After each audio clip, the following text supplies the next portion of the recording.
If you want to get creative in your PAT game, then stick around because in this video, I'm going to share with you 3 reasons why I like the swinging gate, and I'm also going to show you how Oregon was able to steal extra points this year using swinging gate. Welcome to my channel. I'm Coach Alex Besaw, and if you haven't been here before, I pretty much cover anything related to the spread offense. So if that's something you're interested in, then consider subscribing to my channel.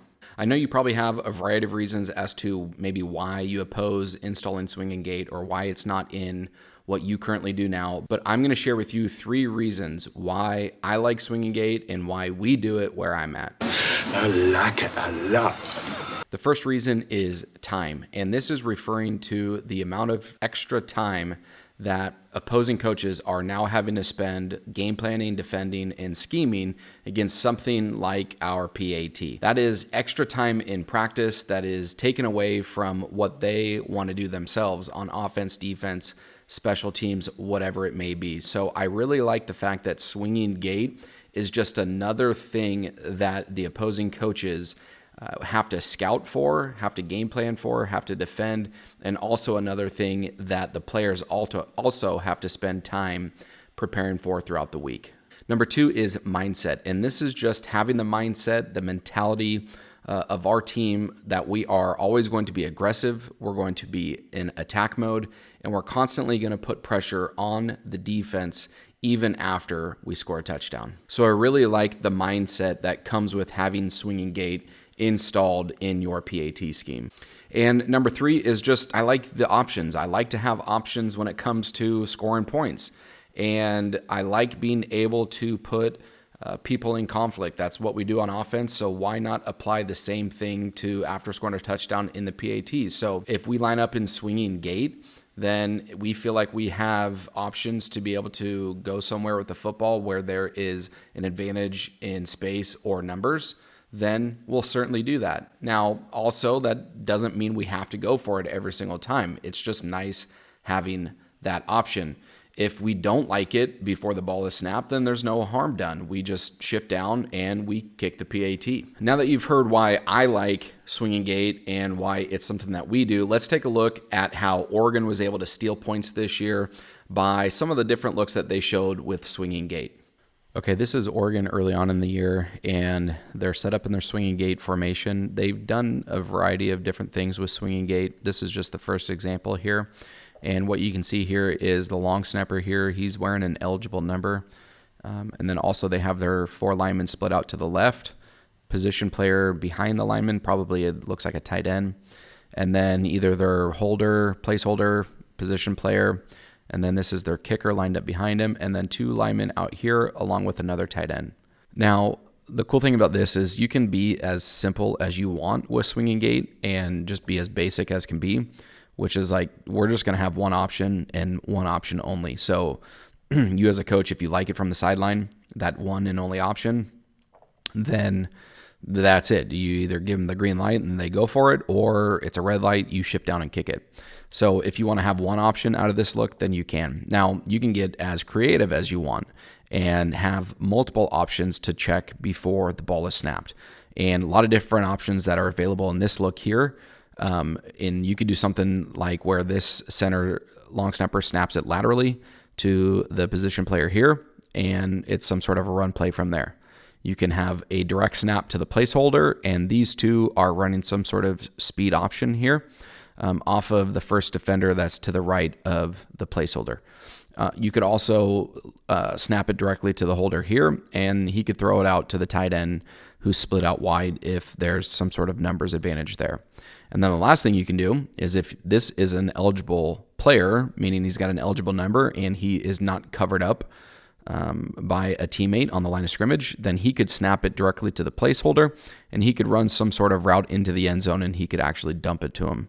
So there's multiple options, which is the cool thing about swinging gate. It's kind of your choice as to how creative you want to be with it or how simple you want to be with it. But it's a great thing to be able to put defenses in a bind. And like I said earlier, another thing that they have to practice for and defend for. So the first look here with Oregon is they're going to be snapping it laterally here to this up back, and they're going to be doing a lot of other stuff. So I'm just going to play it kind of one time through for you, and then we'll go back and check it out. So there's the snap. direct snap to that position player. One thing that you see is after he snaps it, he runs out as if he's running a pass. Now, he's actually not eligible to be able to do that because he is covered up in this formation by these two linemen right here. These guys are on the line of scrimmage, which means he actually can't catch the football. So I think this is more just for like eye candy and trying to pull numbers away from the point of the attack, which I think probably the main option here for them, the only option, is to snap it laterally and run the ball. And then these two in the back here are just making it look like some sort of speed option. They're obviously running away from where the ball's going, and same kind of deal. They're just eye candy and trying to pull numbers away. But as far as where the ball gets snapped, these guys up here, your linemen are basically going to be running outside zone, which is the cool thing about this concept here, because if you're an outside zone running team or any type of zone running team, it's going to be pretty similar to what you teach on a daily basis. So you can see right away these guys are blocking it as outside zone. Everyone's trying to reach and get to the outside armpit, and that ball carrier is really trying to get outside, get to the pylon if he can, and get upfield. So I think the reason why obviously this was a good look and a look that they wanted is because it was 4-on-4, right? Oregon's got 4 guys and Portland State has 4 guys. And there's absolutely no one outside this last lineman here. So maybe it was something that they saw on film. I don't know. Maybe they've got multiple options and they decided this was the best option before the ball was snapped. And clearly it was because Portland State is completely out-leveraged to the outside, which is why it resulted in a 2-point play there. Well, now you may be thinking to yourself, well, how the heck am I going to find someone that can make this snap? Because what you can see here, it's almost like he's throwing it sidearm, and I'm sure there's some rules about how far or how high the ball can be snapped and probably has to be snapped underhand. I haven't actually dove into the rule book yet to see what type of snap is legal and illegal. But if you're thinking about, well, who the heck am I going to get to be able to do that? I guarantee you if you have a baseball player on your team, then he could probably make that throw, because that is a very common throw for someone that plays baseball in the infield, whether it's second base, shortstop, third base. Making that throw across the diamond is something that all those kids do and work on, and that's ultimately what's happening right here. So it's kind of a sidearm throw, it's underarm, but way more to the side, and he's able to get a pretty firm snap out to that guy right there. The other thing that helps too is the split is not super wide, so he's on the hash mark, which doesn't make this. It makes it somewhat of a short throw, and not a super long throw to that guy. So find a baseball player. That's what I would do. And also work on his long snapping, so that way if you need to shift down because nothing's there, then they can also snap it between their legs on PAT and field goals. Okay, this other clip is something that I really liked. It comes against Texas Tech University, and the reason why I liked it is because it was kind of a progression from the first clip that we just saw, and I don't know if Oregon was, I'm sure they were purposefully layering it to where it would set up something else. But they are lined up differently than the first clip. They have all linemen all to the left here on the line of scrimmage. The long snapper here is the end man on the line of scrimmage here. So in this formation, he is actually eligible to receive a pass because he's wearing an eligible number and no one is covering him up. So an option for him could be snapping the ball and then going out and running a route and catching the football. But it seems like they kind of layered it very similar to how they ran it against Portland State, or I believe in the game before. So what you're going to see is he's going to snap it laterally to that tight end right there. And then I believe what he's looking at here is he has the option to run the football if it's there, or maybe it's just a 100% designed pass. But what I like about this is they are using this second eligible player here, another tight end, and they're just leaking him out into the end zone. And looking at the line, it looks like as if they are all kind of in sprint out protection, except for him right here, who's more so kick stepping. But everyone here is working to protect kind of one gap over to their left. So I think this might have been a 100% throw from the beginning, but maybe the tight end just got caught up too far into the line of scrimmage and made it a lot harder throw than it needed to be. But I think that's a pretty cool layer to the first concept, is snapping it laterally and then using another eligible player on the end of this thing to bluff block any defender here, and then just kind of sneak and leak into the end zone expecting the pass. So another look here at their swinging gate, and clearly, Texas Tech, not for whatever reason, not putting more numbers to this side of the field with all of Oregon's offensive guys. They got a ton of guys over the center. And because of that, Oregon was able to be successful on this swinging gate play and steal 2 points from it.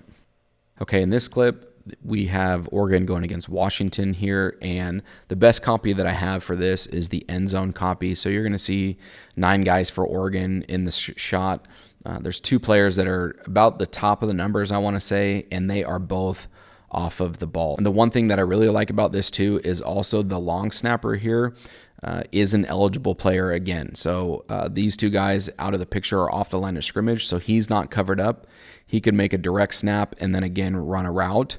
And it's just like another wrinkle. You wouldn't expect that to be possible with him being on the line of scrimmage and, kind of this fashion here that Oregon's presenting. So I think it's a pretty cool wrinkle, probably goes unnoticed, and something that you could add in at some point during the season that, wouldn't come on film. And I guarantee you defenses wouldn't pick up on the fact that he's eligible to run a route. Another thing that I really like is if you're a tackle over team or you like to run unbalanced, this is about as unbalanced as it gets. And with the direct snap here, you can run all sorts of different schemes throughout here. And I believe what Oregon runs here is just outside zone to the up back there, which is one of their tight ends. So that's one really cool wrinkle that I like here, is just gives you the ability to run different stuff in your schemes that you already run. And then also just looking at what Oregon's doing, it looks like he's showing pass, but I don't see anyone else really running a route except for the long snapper. I totally believe if he wanted to throw the ball, he's sneaking behind everyone and he's pretty much wide open. So if you feel like you've got someone that can snap the ball that can also catch, then that would be a really great option, is to throw it back to the long snapper, who's kind of running a shallow or some sort of in route through the middle of the end zone or the back of the end zone. Another thing that you could also do is run like outside zone, and then you could also make this player an eligible player as well, and he could run something like an arrow route into the flat where he's hitting the pylon, and if it's open right away, throw it to him. If it's not, if he's covered up, then continue on your track and run outside zone. So that's what I really like about this kind of third wrinkle that I saw from Oregon with their swinging gate. And I thought it made it really tough for Washington to defend. And again, another reason why they were able to steal a couple extra points. If you're still not sure about having swinging gate in what you do as far as PAT, but you're looking for some 2-point plays to have in your back pocket for when the time comes, then either click on the video that you see on the screen now, or click on the link in the description to my next video, which are some of my favorite 2-point plays. So go ahead, check that out. Thank you for watching, and I'll see you on the next one.